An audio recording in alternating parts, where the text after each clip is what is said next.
Do livro Agenda Cristã, do nosso querido Chico Xavier, pelo espírito de André Luiz, Realidades. O palhaço que você ironiza é, frequentemente, valoroso soldado do bom ânimo. A mulher, extremamente adornada, que você costuma desaprovar, em muitas ocasiões está procedendo assim para ajudar numerosas mãos que trabalham. A cantora que baila sorrindo e da qual você comumente se afasta entediado, na suposição de conservar a virtude, geralmente procura ganhar o pão para muitos familiares necessitados, merecendo consideração a respeito. O homem bem posto, que lhe parece preguiçoso e inútil, talvez esteja realizando trabalhos que você jamais se animaria a executar. Não julgue o próximo pelo guarda-roupa ou pela máscara.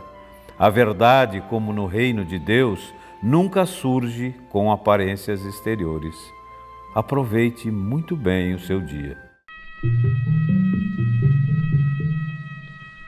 Senhor, ensina-nos a trilhar a luminosa estrada do auxílio. Dá-nos força para destruir a pesada fortaleza de nossos próprios erros, coragem para abrir o caminho da libertação de nós mesmos e recurso para desobstruir o coração em favor de nossos semelhantes, entregando-lhes, enfim, os tesouros de amor que nos confiaste. Que por onde passemos, a dor se faça menos angustiosa, a ignorância menos agressiva, o ódio menos cruel, a treva menos densa, o desânimo menos sombrio, a incompreensão menos destruidora. Se não possuímos ainda bens positivos com que possamos enriquecer a jornada terrestre, ajuda-nos a diminuir os males que nos rodeiam, que em Teu nome distribuamos fraternidade e renovação, usando com alegria os dons sublimes e invisíveis do silêncio, da compreensão e da renúncia. Senhor, que nos ensinaste sem palavras as supremas lições da simplicidade na manjedoura e do sacrifício na cruz, indicando-nos assim o roteiro da construção espiritual e da ressurreição divina. Orienta-nos o passo incerto e ampara-nos os propósitos santificantes, para que a Tua vontade, misericordiosa e justa, se faça em nós, por nós e para nós, hoje e sempre, onde estivermos, assim seja.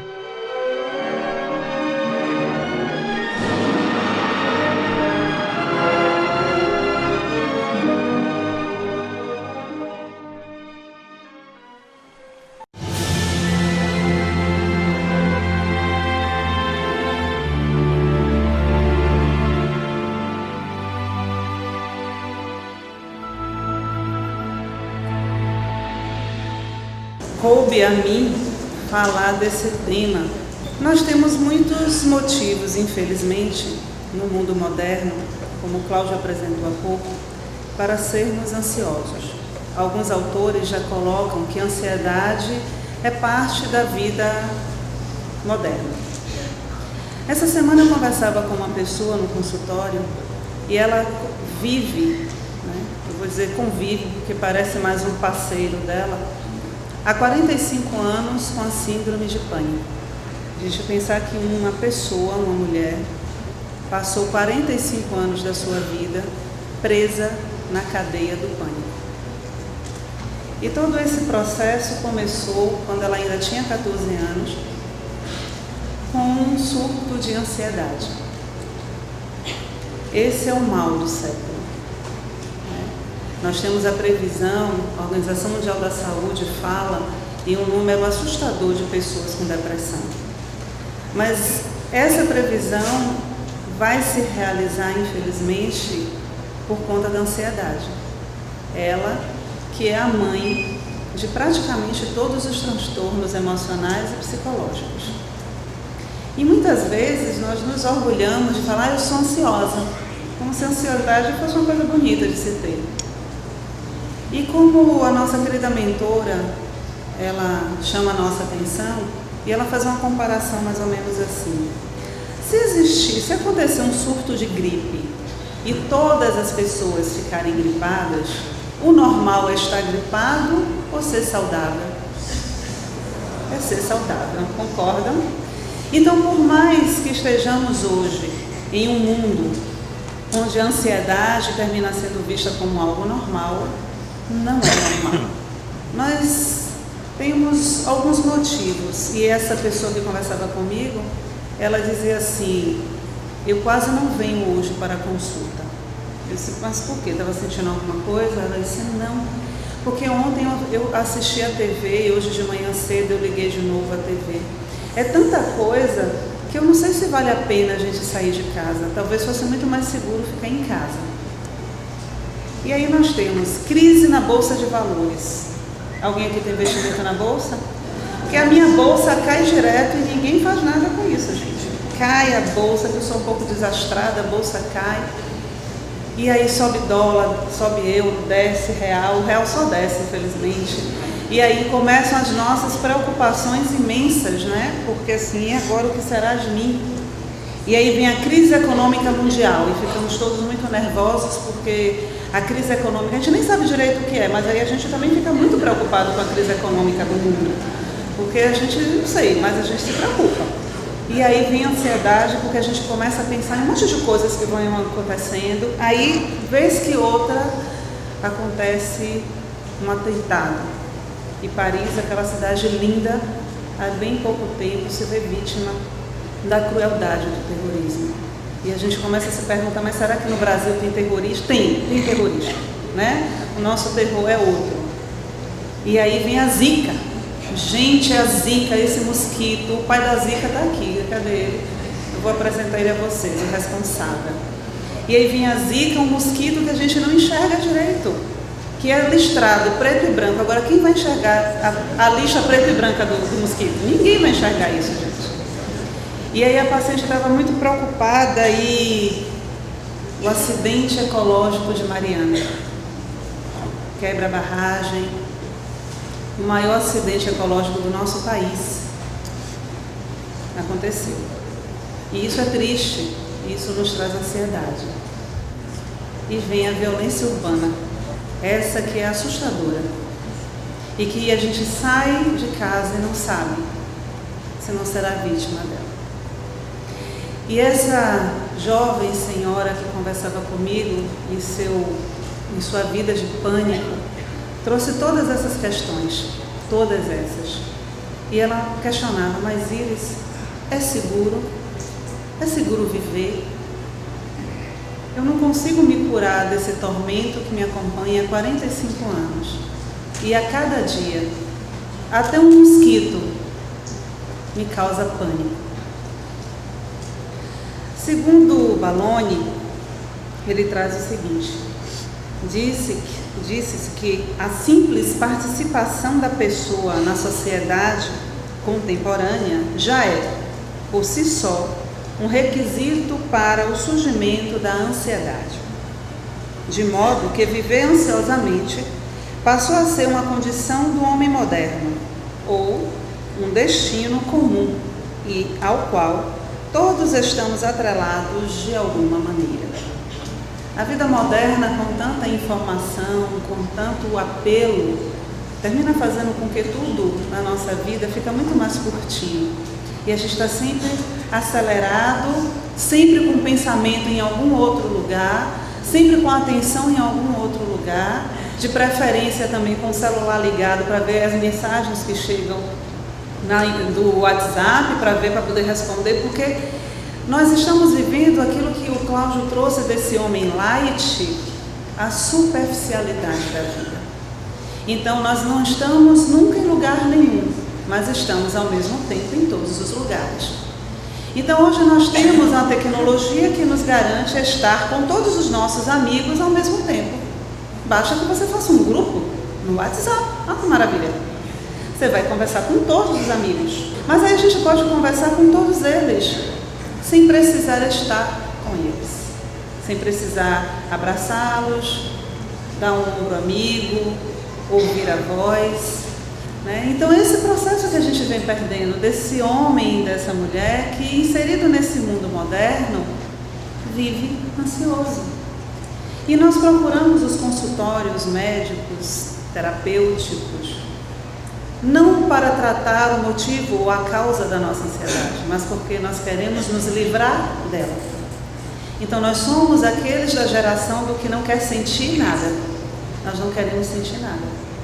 E por isso a indústria farmacêutica conseguiu ganhar um espaço tão grande no mundo. O remédio mais vendido no mundo é um ansiolítico. E isso é terrível. Não porque, finalmente a cura para a ansiedade. Não, o remédio não cura. O remédio simplesmente tira de nós a capacidade de sentir. Só isso que ele faz. O que está me tirando tanto? O que faz com que, como Joana afirma, a ansiedade seja uma das características mais habituais da conduta contemporânea. As pessoas estão sempre aceleradas. Elas estão sempre com pressa.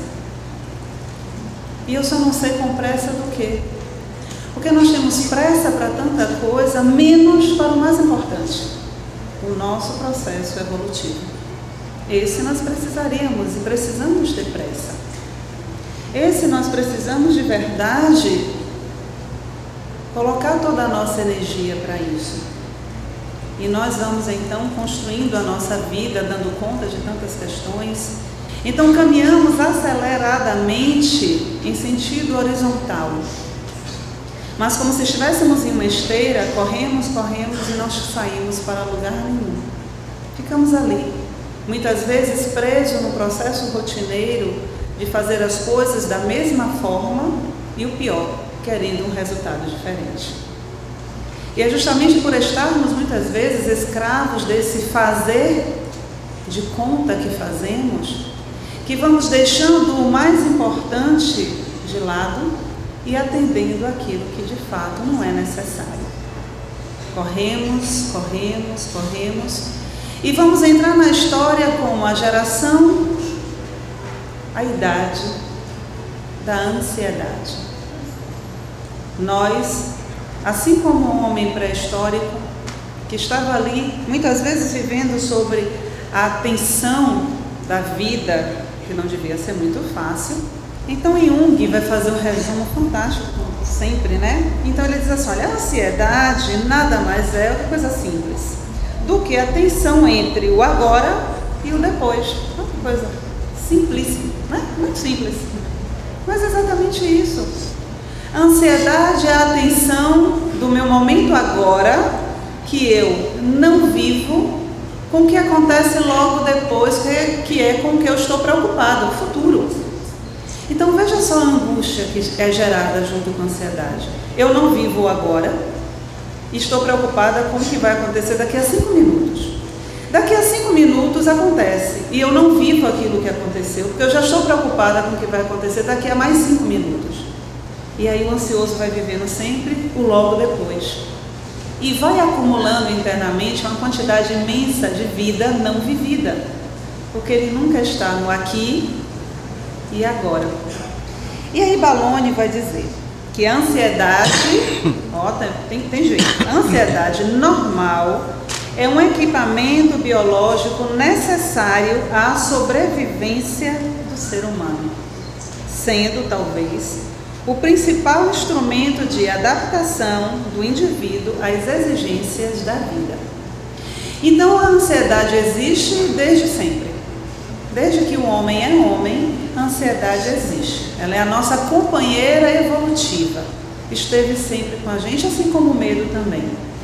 A grande questão é que a ansiedade ela vai ter essa função, adaptação. Então nós temos uma prova e nós vamos nos preparar para fazer a prova. Isso é normal, necessário. Então essa minha necessidade de adaptação se chama ansiedade.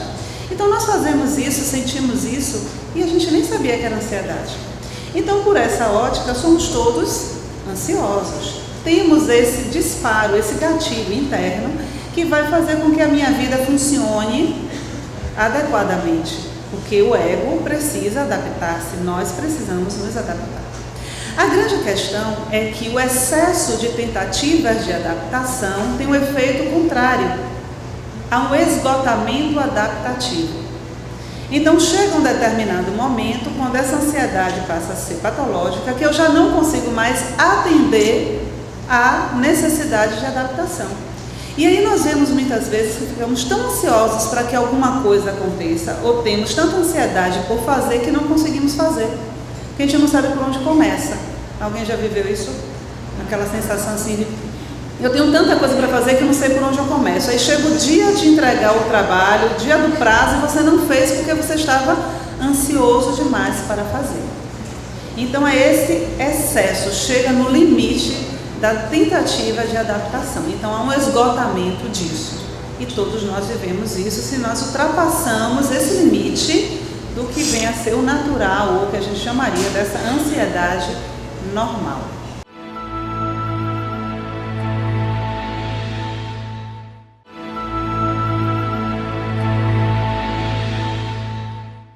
Então a ansiedade aparece como um sentimento de apreensão.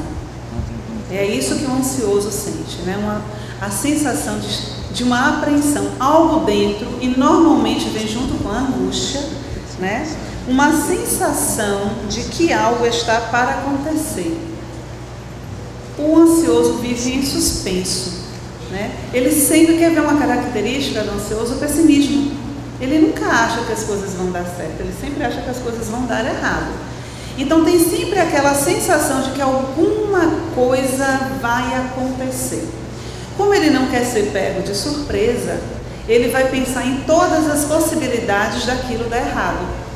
Então ele se antecipa, e aí vem um comportamento antecipatório do ansioso. Ele se antecipa para poder se cercar de todas as certezas de que o que ele quer fazer vai acontecer e vai dar certo. Representa um contínuo estado de alerta e uma constante pressa em terminar as coisas que ainda nem se começou, né? Ansioso nasceu de 5 meses, não é nem de 7, né? Então ele está sempre na ânsia. E é interessante o que a palavra alerta ela vai significar, né? Porque ela tem origem italiana, então ela significa as armas. Então a pessoa está em um estado sempre como se fosse um soldado pronto a pegar as armas e ir para a luta. É assim que a gente reage no estado de ansiedade. Então é a corrida para não deixar nada para trás, além dos concorrentes. E aí a gente vê bem a era moderna, né, da concorrência. É um estado de alarme contínuo e uma prontidão para o que der e vier. Então, normalmente, eu acho interessante isso. Às vezes a gente está na nossa... Vamos falar da nossa realidade, né? Na nossa casa espírita. E aí vamos ter um evento. E aí tem os ansiosos que são sempre os primeiros a se candidatar a ajudar. Lógico. E aí você mal terminou de dizer o que é para ser feito, a pessoa já pegou a mesa, já levou a mesa, já pegou a cadeira, já rachou a cadeira e já fez tudo, porque assim é o ansioso. E aí às vezes não era nem para fazer aquilo. E aí ele já se irritou, já se estressou, já brigou com alguém, por causa da sensação e a necessidade de estar sempre à frente. E vocês conseguem imaginar o desgaste que isso causa no organismo? Então, em termos físicos, isso causa um desgaste imenso. Porque há uma necessidade todo o tempo do cérebro tentar a homeostase de novo, de tentar o reequilíbrio. Chega um momento que o cérebro não dá conta. E aí nós temos um nomezinho que a gente usa muito chamado estresse. Então somos pessoas estressadas. Até as crianças falam isso, né? Ih, mãe, você está tão estressada. É o estresse. Essa é a resposta. Esse é o nome moderno da ansiedade. E aí chega um momento que esse excesso no corpo físico vai gerando um outro incômodo, que é um incômodo emocional, porque a gente sente uma agonia, uma angústia, um medo que a gente não sabe dizer de onde vem. E o emocional começa então a ficar alterado. E dependendo do prazo e do período de tempo que estejamos vivendo essa alteração, temos o efeito então psicológico disso. E por muitas vezes os transtornos outros começam a acontecer a partir do excesso de tempo vivendo na vida ansiosa, nessa ansiedade. Então é normal o estado da ansiedade? É e não é. É normal a partir daquilo que a gente já trouxe, desse disparo adaptativo. E não é normal quando nós estamos vivendo no excesso desse processo adaptativo. Então o gatilho da ansiedade sempre esteve presente, carregando consigo medo, sentimento esse inseparável do ansioso. Então o ansioso tem medo. O ansioso tem medo da vida. E esse é um dos pontos da síndrome de pânico, quando chega também como efeito da ansiedade. O pânico, o portador da síndrome de pânico, tem medo da vida. Por isso a sensação grande na hora da crise do pânico de que vai morrer, porque não viveu. Então o medo acompanha o ansioso pela própria insegurança que a vida cotidiana traz para ele. E aí vem todo o efeito, que é onde a gente vai dar mais ênfase, porque é onde a mentora trabalha nesse capítulo, os efeitos emocionais, as causas emocionais dessa ansiedade. Então Joana nos diz, a ansiedade tem manifestações e limites naturais, perfeitamente aceitáveis. Quando se guarda uma notícia, uma presença, uma resposta, uma conclusão, é perfeitamente compreensível uma atitude de equilibrada expectativa. Equilibrada, viu gente? Porque às vezes não é nada equilibrada a pessoa, né? Então Joana deixa muito claro que é equilibrada, né? Essa expectativa, essa espera precisa ser equilibrada. Vocês dão risada, né? Mas a coisa é muito grave. Então a ansiedade tem uma função na nossa vida, por incrível que pareça, sim, né? Ela tem uma função.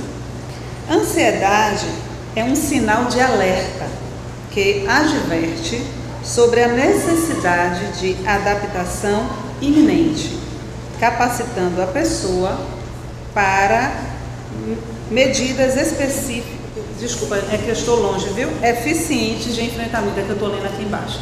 Eficientes de enfrentamento. Então essa é a função. Imagina lá o homem da caverna, sentado lá na casa dele, né, que era a caverna com a família, e de repente entra um urso. Pense que esse homem teria que ter uma atitude imediata, urgente, porque ele tinha que preservar a sua vida e a vida dos seus.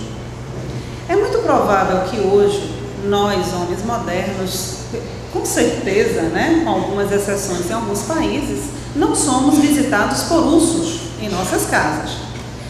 Mas é muito provável também que o nosso cérebro tenha feito associações durante todos esses milhares de anos e hoje algumas outras situações como o assalto, a violência urbana e tantas outras questões tenham para nós o mesmo efeito daquele urso que invadia a nossa caverna.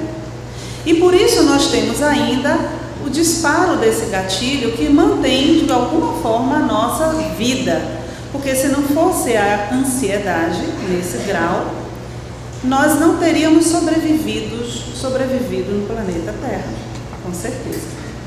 A grande questão e o grande problema de tudo isso é que a ansiedade passou a ser a causa de distúrbios, quando ela sai dessa normalidade, quando o ser humano colocou-a não mais a serviço da sua sobrevivência, né? E esse foi o grande problema para nós. Como fazia antes e continua fazendo os animais, mas a serviço de sua existência, que é diferente. Com seu amplo leque de exigências quantitativas e qualitativas. O que aconteceu com o homem e a mulher modernos? O que nós fizemos? E agora nós vamos para uma análise muito particular. Durante um tempo, muito tempo, a ansiedade nos manteve vivos. Essa era a função. O gatilho disparava para que pudéssemos correr, para que pudéssemos sobreviver. Hoje, por conta de um excesso de energia e de valoração do que não tem valor, a ansiedade passou a servir o nosso ego. Então nós ficamos ansiosos porque não temos a posse das coisas. Nós ficamos ansiosos porque não podemos controlar a vida dos outros, dos familiares. Nós ficamos ansiosos porque o país, o Estado, o mundo não dará a nós o que nós achamos, na nossa visão ainda infantil, que temos direito. Nós ficamos ansiosos porque Deus e a espiritualidade não atendem os nossos caprichos. Ficamos ansiosos porque nós percebemos de alguma forma que nós não fazemos o que deveríamos fazer. Impulsionado ao competitivismo da sobrevivência, Joana nos chama a atenção, e esmagado pelos fatores constringentes de uma sociedade eticamente egoísta, predomina a insegurança no mundo emocional das criaturas. E diante de uma sociedade tão egoísta, e nós vamos nos englobando nisso, todos nós, a ansiedade vai ganhando um campo imenso. Um dos grandes fatores quando a gente vai trabalhar a ansiedade num olhar muito mais espiritual do que psiquiátrico, psicológico, como transtorno só um fator do corpo, quando a gente amplia esse olhar da ansiedade, o primeiro ponto que chama a nossa atenção é que o ansioso tem pouca fé, pouquíssima fé. Porque a fé traz para nós e desperta em nós um grande fator, a entrega, a confiança irrestrita em Deus. E o ansioso não confia, o ansioso não se entrega.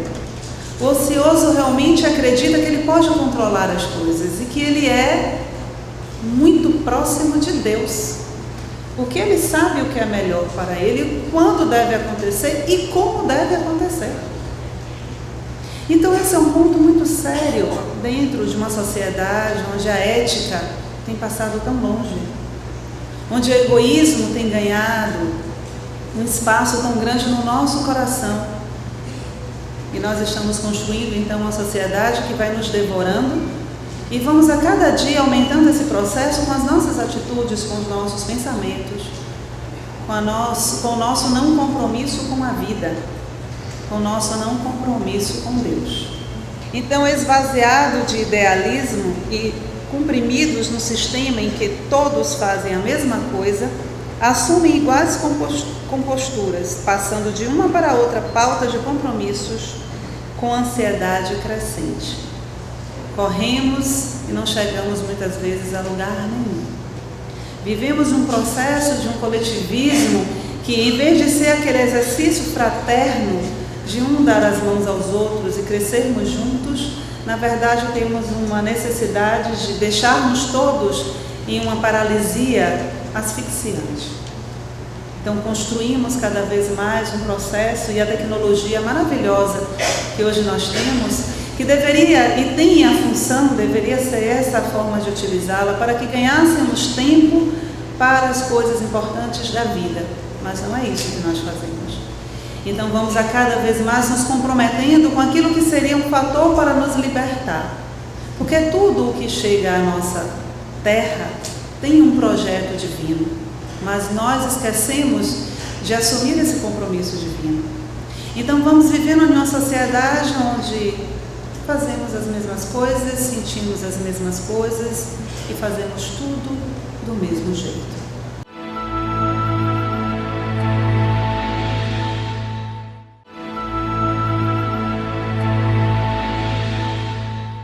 A preocupação de parecer, e Joana gosta de chamar sempre a nossa atenção para isso, a preocupação de parecer triunfador, de responder de forma semelhante aos demais, de ser bem recebido e considerado, é responsável pela desumanização do indivíduo, que se torna um elemento complementar no grupamento social, sem identidade, sem individualidade. A grande preocupação do ego de parecer. Nós parecemos ricos, parecemos felizes, e agora então que as pessoas tiram fotos, o selfie, e aí todo mundo está feliz, né? Ninguém curte uma pessoa triste, né? Só curte a pessoa feliz. Então, o significado que a pessoa se auto-atribui, e aqui é uma coisa importante na ansiedade, diz respeito à noção que tem de seus recursos, suas defesas e seus mecanismos de enfrentamento. Os eventos serão mais difíceis conforme a pessoa se julgar menos competente para superá-los, e vice-versa. Ou seja, a ansiedade será maior quanto menor for a autoestima da pessoa. Alguém já tinha pensado nisso? Que o ansioso tem baixa autoestima? Pois é, o ansioso se ama muito pouco. Ele é inseguro. Gente, se tiver algum ansioso aqui vai ser deprimido hoje, né? Mas é um tratamento, faz parte do tratamento isso, né? Então a baixa autoestima da pessoa, o valor que ela atribui a si mesma vai dar o grau de possibilidade de execução da tarefa. Se eu acredito que eu posso, eu posso. Porque se eu acredito que eu posso, o sucesso e o fracasso são relativos. Porque conseguir chegar no resultado final não vai ser o mais importante, porque eu sei que o importante é cumprir a tarefa.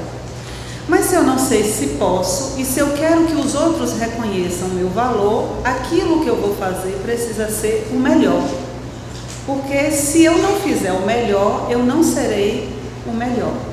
Então, ao extrapolar para os distúrbios respiratórios, o colapso periférico, a sudorese, a perturbação gástrica, a insônia, o clima de ansiedade torna-se um estado patológico, a caminho da somatização física em graves danos para a vida. E aí a mentora chama a nossa atenção para o momento onde essa ansiedade começa então a somatização.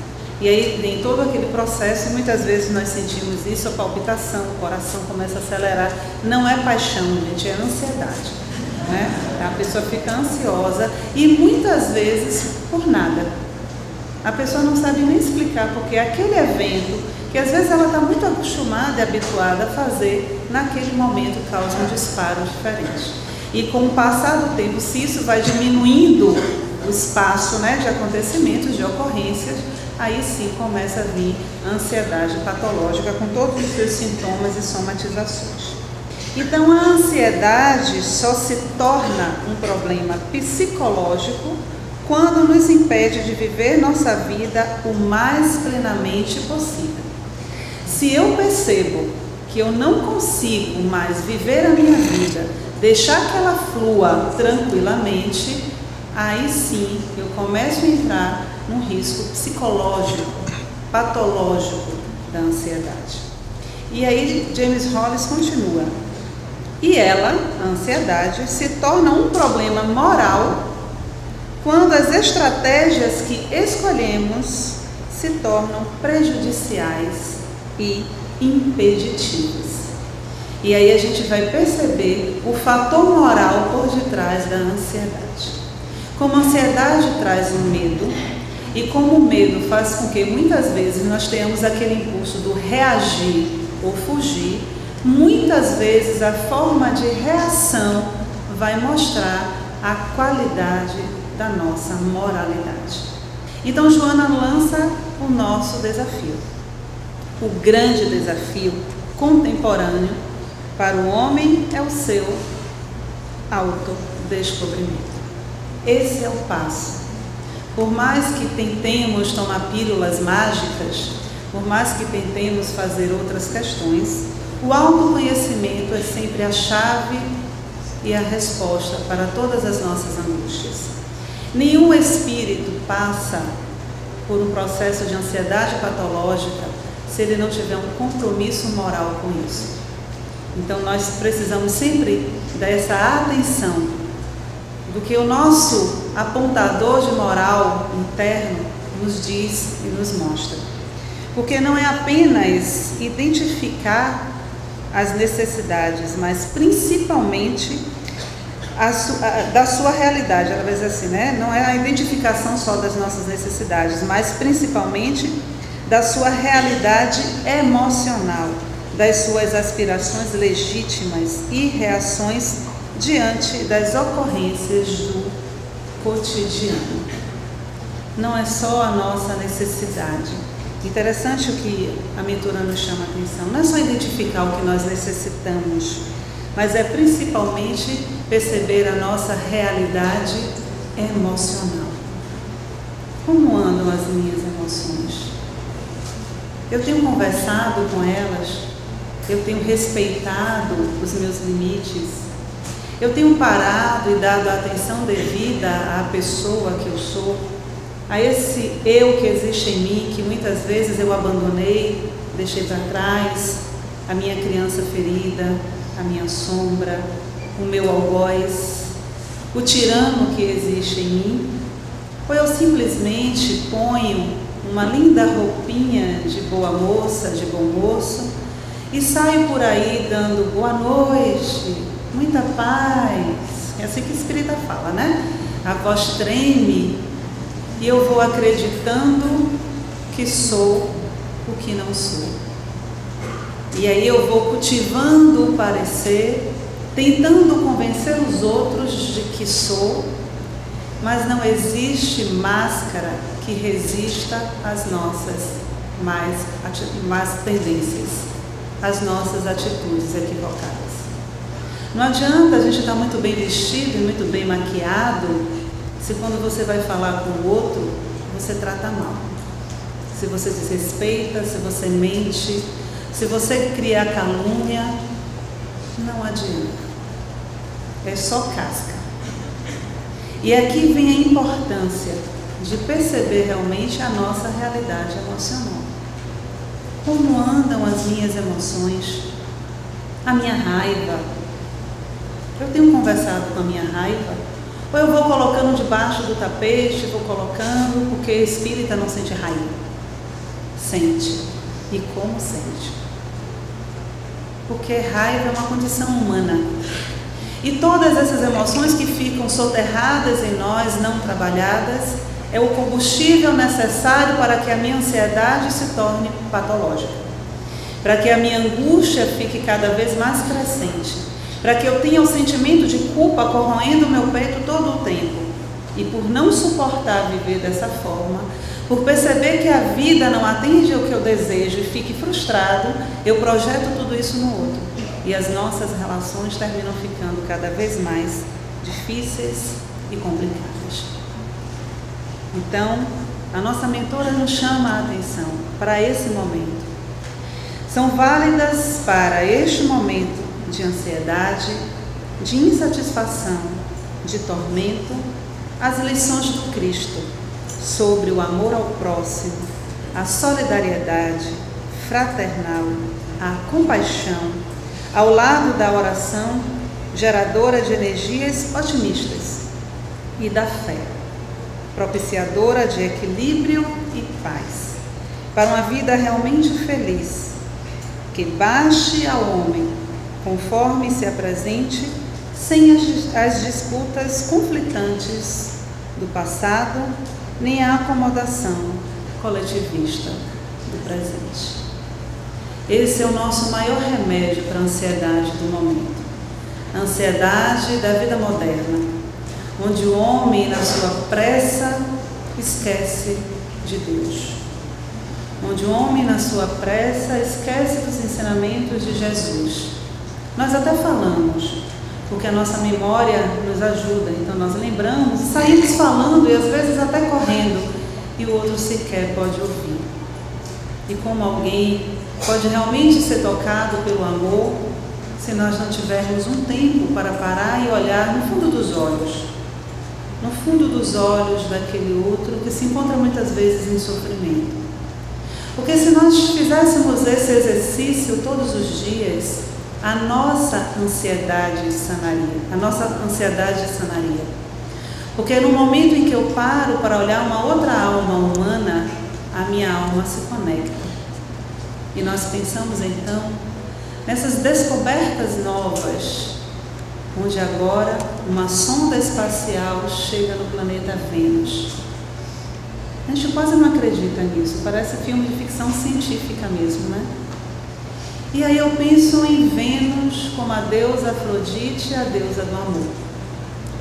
A deusa que, segundo a mitologia, é a deusa mais exigente de todas.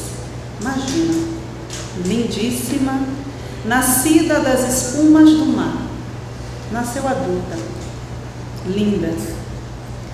E, por conta da nossa incapacidade de compreender o amor durante todos esses séculos, Afrodite sai da sua condição da deusa da conexão e foi banalizada como a deusa do sexo. Mas não é isso. A pulsão, o arquétipo que envolve a deusa Afrodite é o arquétipo do conectar-se à vida, comprometer-se com a vida, estar atuante na vida, viver a vida. E para entrarmos em contato com esse impulso divino, ansiosos não conseguimos. Porque assim como a deusa Afrodite, na sua exigência, ela não gosta de poucas coisas, ela gosta de tudo. A deusa Afrodite pede tudo, porque ela é o amor.